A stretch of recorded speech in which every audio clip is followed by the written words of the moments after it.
이번 시간에는 프리미어리그 개막에 맞춰서 이번 시즌 프리미어리그 우승 후보들의 개막전 성적을 알아보는 시간을 갖도록 하겠습니다.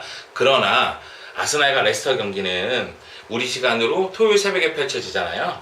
싸조이TV의 PD가 그 시간을 맞출 수가 없습니다. 목요일날 녹화를 띄임에도 불구하고 좀 빠르게 해야 되는데 능력이 딸려요. 네, 그분은 여러분이 알고 있는 사커라인의 운영자입니다. 여하튼 그렇기 때문에 5경기를 매우 빠르게 예상해 보도록 하겠습니다. 일단 와포드와 리버풀 경기. 와포드는 어떻게 보세요? 와포드는 아무리 잘해도 무승부? 근데 그마저도 그렇게 가능성이 높지는 않다고 봅니다. 일단 와포드 같은 경우에는 이적 시장에서 사실 큰 영입이 없었어요. 근데 이 팀이 지난 한 2시즌 동안 보면은 어디서 이름 들어본 선수들을 많이 영입했는데 그걸 하나로 꿰는 데는 좀 문제가 있었거든요. 뭐 결국은 뭐 디디나 이갈로 이런 두 선수들이 터져주느냐 마느냐에 따라서 뭐 성적이 갈리는 팀이었는데 올 시즌 같은 경우에 좀 여름에 제대로 영입한 선수가 지금 뭐 번리에서 그레이 정도를 영입했고요. 근데 오히려 그 선수 구성보다는 감독이 이제 마르코 실바 감독이 들어왔는데 사실 헐시티가 이제 초반 반짝하고 지난 시즌에 완전히 망할 것 같다가 후반기에 반등을 했던 게 또 마르코 실바 감독의 또 영입 효과였거든요. 그러니까 감독의 지략을 아무리 써도 최대한 무승부 정도라고 봅니다. 네. 그러니까 안드레 그레이 영입은 분명히 도움이 될 것 같아요. 그런데 지금 부상 선수도 상당히 많은 상태니까 이 리버풀을 상대로 제 힘을 발휘할 가능성이 좀 떨어지지 않나 이런 생각이 좀 들고요. 리버풀 입장에서는 부상 선수가 많아요. 랄라라라든가 쿠티뉴도 지금 몸 상태가 그렇게 좋지 않고 데닝스는 여전히 부상이고요. 핸더슨도 그렇고 스터리지도 그렇고 클라인도 그렇고 그러다 보니까 전력을 구성하는 데는 좀 어려움이 있겠지만 역시 이제 피르미노와 마네, 살라를 앞세운 공격은 힘을 발휘하지 않을까. 무엇보다도 마네와 살라의 좌우 날개는 나름대로 파괴력을 보여줄 가능성이 있습니다. 그렇기 때문에 원정에서 제 힘을 발휘할 것으로 보이고요. 다만 리버풀은 쿠티뉴의 이적설이 지금 좀 너무 뜨겁거든요. 그러다 보니까 팀 내부적으로 좀 흔들릴 가능성도 있다. 그럼에도 불구하고 와포드보다는 전력에서 앞선 것이 아니냐 이렇게 평가할 수가 있는 것 같아요. 어때요? 누가 승리할까요? 리버풀이겠죠 아무래도. 네. 근데 뭐 중앙 수비수들이 좀 부실한 거는 여전히 좀 문제이긴 하지만 또 모레노 선수가 비록 프리시즌일지라도 활약을 하면서 이제 뭐 클롭 감독이 모레노의 부활은 뭐 2명을 영입한 것과 같다 뭐 이런 얘기를 했었거든요. 밀러가 이제 미드필더로 올라갈 수 있으니까 긍정적인 요소들이 없지는 않아요. 이적 시장이 좀 아쉽기는 했지만 어지간하면 리버풀 승.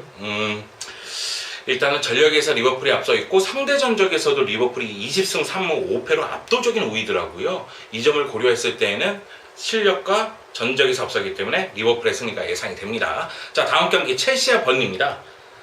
첼시가 커뮤니티 실드 때도 약간 느꼈지만 뭐 싸줄TV니까 사커라인 게시판 본 얘기 해도 되나요? 네, 괜찮아요. 예, 모라타 선수를 보고 토레타라고 자꾸들 그러더라고요. 토레스의 향기가 자꾸 난다고.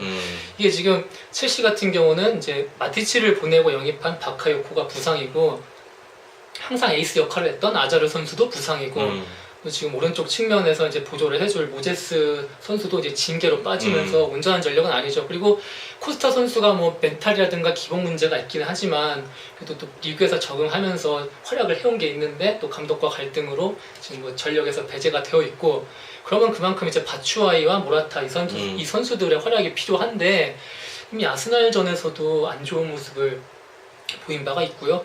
그러면 전방의 파괴력이 이게 문제인데 그러면 괜찮을까? 이대로 괜찮을까 싶을 정도로 뭘로 할까요?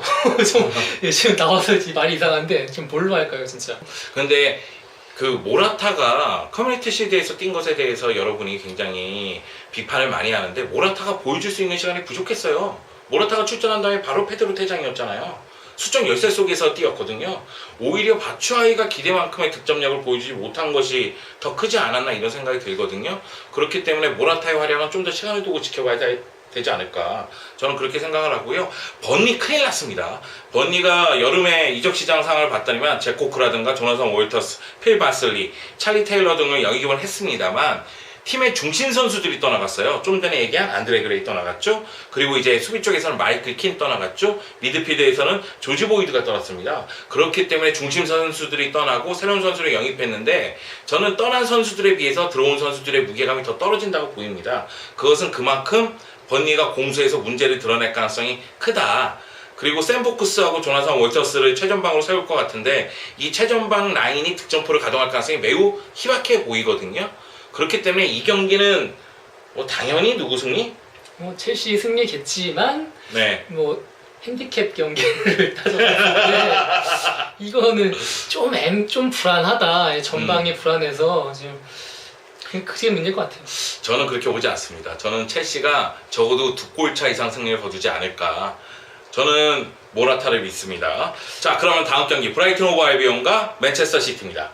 일단 브라이턴 같은 경우는 이제 뭐 챔피언십 정규 리그 2위를 했고요. 우승팀 뉴캐슬과는 이제 승점 1점 차였어요. 근데 선수 구성 자체는 이제 나쁘진 않은데 프리미어 리그에 올라와서까지 활약을 해줄 수 있는 선수들이냐 이게 문제고, 감독도 이제 슈튼 감독인데 뉴캐슬에서 뭐 코치 좀 하다가 임시 감독 하다가 뭐 정식 감독도 했는데 뭐 망했었고 그랬던 감독인데 어쨌거나 함께 올라왔거든요. 브라이턴과는 약간 전반적인 클래스 자체가 챔피언십과 프리미어리그 사이 어딘가에서 애매한 선수들이 많아요. 이게 예를 들면은 머레이 선수가 지난 시즌 이제 챔피언십에서 리그 23골을 넣었는데 이 선수 크리스탈 팰리스에서는 뭐 위컴도 못 제키고 이런 식으로 많이 좀 좋지가 못했거든요.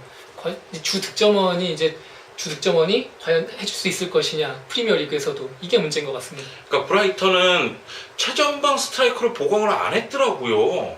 그것은 글렌 머레이를 그대로 믿겠다는 얘기인데 그만큼 지난 시즌의 활약에 만족해서 그런지 지켜봐야 될 것 같고요. 그리고 좀 전에 얘기했다시피 굉장히 애매한 라인에 있는 선수들을 많이 영입했어요.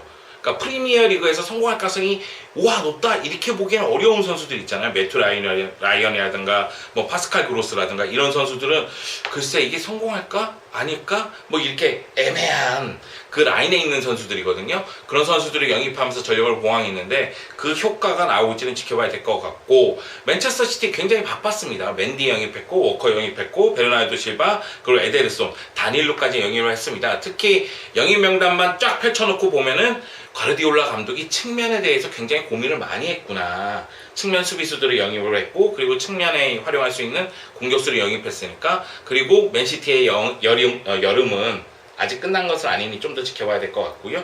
여하튼 그럼에도 불구하고 맨체스터 시티는 워낙에 강력한 전력을 구축한 상태에서 수비 쪽에 안정감을 꾀하고 있고 측면 공격을 강화시켰기 때문에 제 힘을 발휘할 것으로 보입니다. 이건 너무나 전력차가 심하기 때문에 이것도 당연히 맨시티 승이고 아마 뭐 이 경기는 2점 차 이상도 한번 노려볼 수 있지 않을까 그렇게 생각이 듭니다. 자, 뉴캐슬과 토트넘 경기, 이 경기가 그래도 좀 재미난 경기가 되지 않을까요? 일단은 뉴캐슬이 토트넘 상대로 이게 전적이 꽤 괜찮습니다. 이제 2015-2016 시즌에 강등당할 때도 뭐 토트넘 상대로 2승을 거두면서 내려갔고요. 가기 전에 뭐 한번 5대1로 좀 두들겨주고 장렬히 전사하셨었는데, 그리고 지금 뉴캐슬 감독이 라파 베니테스고요. 그리고 프리미어 리그에 이제 강등당에 전에 있던 멤버들도 좀 보존이 잘 돼 있어요. 그리고 이제 세인트 제임스 파크 분위기 자체도 이제 뭐 워낙에 또 복귀했으니까 뜨겁지 않겠습니까? 또 승격 팀들의 혼발이 있고 뭐 감독이나 선수 구성도 괜찮고 그동안에 뭐 전적에서도 자신감이 있고 하니까 아마도 무승부 이상도 노려볼 수 있는 경기가 될 것 같아요. 지금 토트넘은 뭐 말씀하시겠지만 영입시장, 이적시장에서 너무 조용했다. 네. 새로운 영입이 없죠. 오히려 워커가 나갔고요. 네. 트리피어가 있긴 한데 또 어떻게 보면 토트넘은 또 이제 약간 슬로 스타터 기질도 있고 또 케인이 특히 그렇잖아요. 케인이 그런데 얀센이 또 저번 시즌 같이 하면은 뉴캐슬한테도 기회가 있을 것이다. 일단은 뉴캐슬이 홈발이 있는 팀이니까 워낙에 홈 열기가 대단하니까 토트넘이 고전할 가능성은 매우 커 보입니다만, 그래서 승무패는 어떻게 예상하시는 거예요? 2개 지금 혼나죠? 아니요, 하나만 찍으세요. 예. 안전하게 무승부 한번 노려보겠습니다. 저는 그래도 토트넘이 승리하지 않을까? 프리시즌 경기력 보니까 좋더라고요. 케인도 골을 기록하고 있고, 케인, 델레알리, 에릭센은 여전히 강력하고, 물론 다른 선수들이 부상이라든가 징계가 좀 있긴 하지만, 그리고 수비 쪽에서는 베르통원과 알더바이럴트는 여전히 강력하니까 그래도 토트넘이 이기지 않을까 이렇게 생각을 합니다. 마지막으로 맨유와 웨스트햄. 네, 맨체스터 유나이티드 얘기는 저희가 뭐 좀 전에 UEFA 슈퍼컵 할 때 살짝 얘기했으니까 웨스트햄 위주로 얘기를 좀 해주죠. 뭐 맨유 같은 경우는 사실 레알 상대로는 무기력했지만 상대가 레알이잖아요. 리그에선 큰 무리가 없을 것 같고요. 웨스트햄 같은 경우는 이제 지난 한 3시즌 동안 멤버 구성 상당히 좋고 이적 시장에서도 뭐 좋은 영입이 계속 많았어요. 근데 저번 시즌 같은 경우에는 뭐 부상, 부진, 그리고 약간 좀 투박한 패턴 같은 게 읽히면서 좀 기복을 많이 보였었는데, 이제 올 시즌 같은 경우는 그 아르나우토비치와 이제 치차리토 이 두 선수 영입에 굉장히 좀 기대를 걸고 있습니다. 아르나우토비치가 이제 뭐 덩치는 큰 선수지만 오히려 측면에서 재간이 좋고 이런 선수고, 치차리토 같은 경우도 뭐 이제 부침이 있긴 하죠. 부침이 있긴 하지만 결정력 하나만큼은 뭐 확실한 선수고, 팀 지원만 해준다면은, 게다가 또 친정팀 상대 아니겠습니까? 이제 유럽에서 스타로 만들어준 그 팀이니까 뭐 또 세레머니 할까 말까 뭐 그런 얘기도 하고 있더라고요. 아마 그의 발끝에서 이제 뭐 선제골이 터진다면은 조금은 뭐 승점 1점이라도 따고 갈 가능성은 있다. 그 정도 팀은 된다고 생각합니다. 저는 솔직히 웨스트햄 이번 여름에 영입 잘했다고 생각해요. 치차리토, 아르나우토비치, 조아트, 사발레타 나쁘지 않다고 생각합니다. 사발레타 좀 나쁜데. 좀 나빠요, 사발레타가. 대놓고 얘기하지 말고. 아니, 그래요? 이거 방송이라고. 그래, 안 나빴으면 싸그리 교체를 안 했겠죠, 가르디올라가. 여하튼 그런 측면에서 봤을 때 웨스트햄이 힘을 발휘할 가능성도 있다. 그렇게 보입니다. 그래서 승호팬은 어떻게? 맨유 승이요. 저번 시즌에는 이제 비겼잖아요, 웨스트햄이. 네. 맨유 원정에 와서. 근데 저번 시즌 같은 경우는 좀 팀 스피드, 맨유가 팀 스피드라든 그런 문제가 있었는데, 그래서 올 시즌은 루카쿠가 오면서 그 방면은 개선된 것 같고. 저도 맨유 승 봅니다. 예. 사실 저희가 프리미어리그 개막전 우승 후보들의 성적은 어떻게 될까 이렇게 예상을 해봤는데, 우승 후보들이 제 힘을 다 발휘할 것 같아요. 그래서 뭐 승점을 다 가져가는 경기가 될 것 같습니다. 물론 몇몇 팀은 실수를 범하면서 무승부를 기록할 가능성도 분명히 존재를 하지만, 그럼에도 개막전부터 힘을 발휘하면서 승리할 가능성이 매우 커 보입니다. 사실 좀 EPL 팀들이 그간 좀 유럽에서 힘 못 쓰는 것도 있고, 리그에서는 좀 우승 후보라기보다 우승 후보 같은 면들을 좀 더 많이 보여준 게 있었는데, 올 시즌은 좀 영입들 좀 화끈하게 한 게 있어가지고 제발 좀 이제 눈 정화를 하는 축구를 꼭 보여주길 바랍니다. 네, 개막전부터 골 폭죽이 터지는 그런 경기들이 많았으면 하는 바람이 있습니다.